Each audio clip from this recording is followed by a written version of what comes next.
semua. Alhamdulillah ini konflik keagamaan yang direspon pimpinan agama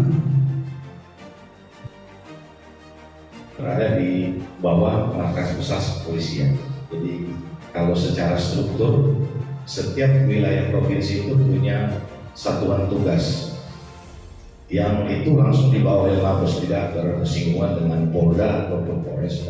Jadi kami berdiri sendiri, namun tetap kami ada hubungan dalam artian kerjasama.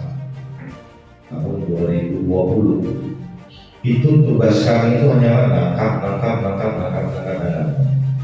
Namun seiring berjalannya zaman, ternyata menangkap orang itu tidak menyelesaikan permasalahan. Justru setelah menangkap orang kita akan menemukan hal-hal baru gitu. Jadi seiring berjalan waktu dimulai 2021 sampai sekarang ada dua penanganan yang kami lakukan, hard approach dan soft approach, yaitu salah satunya adalah dengan pencegahan.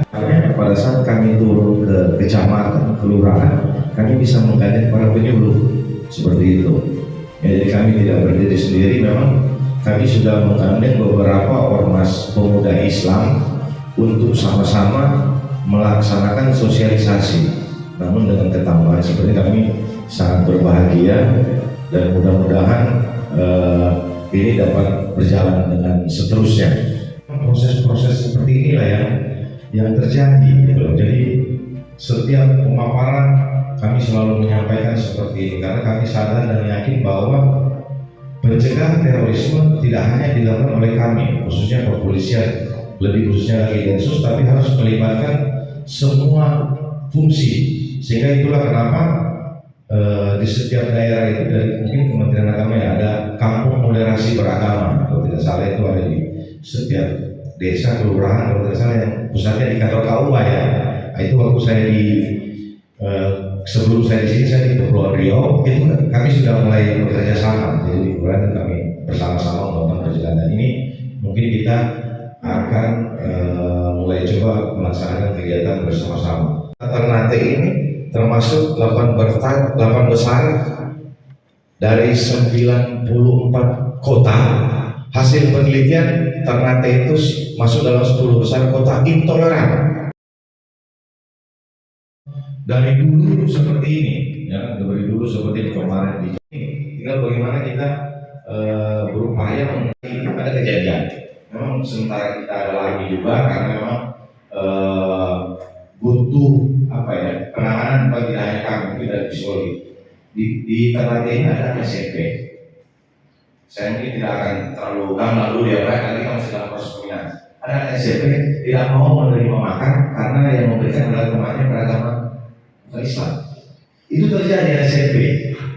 Di Ternate ini, di Ternate kita lagi dengan KPPA ya, KPPA lagi. Ini kami rencananya akan masuk ke guru, Pak, jadi mungkin kita juga bisa menggandeng bapak ibu-ibu yang digital. Sasarannya itu kepada anak muda, dan itu sudah terjadi bukan hanya Indonesia, Amerika, kemarin terakhir Singapura. Mereka mendapatkan informasi ilmu dari YouTube, dan itu masih banyak. Terakhir penangkapan kami di Bali dan Malang itu grup khusus anak-anak SMA dan SMP. Yang di Malang itu sudah belajar merakit bom dari tangkap duluan. Yang di Bali juga begitu. Cuma karena memang anak-anak di bawah umur, jadi kita masih kan proses deradikalisasi. Kami melakukan pendekatan. Nah, itu memang sasarannya kepada anak-anak dan perempuan. Kemudian Pak, dari praktik penyelenggaraan negara kita sendiri juga, ya itu ya. Karena politik identitas dan kontestasi politik, ya biasanya ini pada saat mau pilkada dan pemilu itu politik identitas itu dibawa-bawa, ya seolah-olah memperjuangkan minoritas atau apa ya seperti itu. Ya salah seperti itu. Contohnya mungkin kalau ada tahlilan, itu bid'ah itu. Nah itulah memang seperti yang saya katakan tadi, untuk menjadi seorang teroris tidak langsung jadi teroris, tapi ada proses. Nah proses-proses seperti ini yang harus kita antisipasi. Di Maluku Utara 61 target. Target teror 44 orang. Ini Maluku Utara. Ini yang saya laporkan setiap minggu. Bukan saya ngarang-ngarang ini. Ini saya laporkan kepada pimpinan dan disampaikan ke Polri. Itu loh. 44 target teror gitu. belum target operasi, belum target pantau, belum target kontrol.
Mungkin ada hal lain kalau saya tanya itu ada ya kita apa tadi kan saya juga itu kalau dari tim tergabung panel dari tim tergabung pusat kan Maluku kan tidak termasuk dalam karena kategori konflik kan dari kategori dalam konflik kan tidak termasuk dalam kategori dalam konflik kan untuk Indonesia itu 9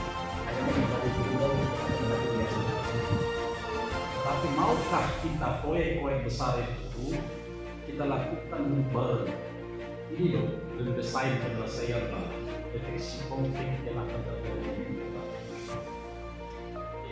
Tadi saya pikir dalam perspektif kultural Mas Adar sudah menyampaikan bagaimana seharusnya dikonstruksi dalam konteks bangsa. Jadi itu Pak yang maksud. ya Karena itu Pak, mungkin siswa juga sudah sadar saya orang mas banyak di sini dan mungkin bisa memfasilitasi Pak kalau Bapak. Tapi buka tuh kan saya yang terbaru buka. Jangan kami ini Jadi begitu. Yang kedua Pak, terkait dengan metodologinya.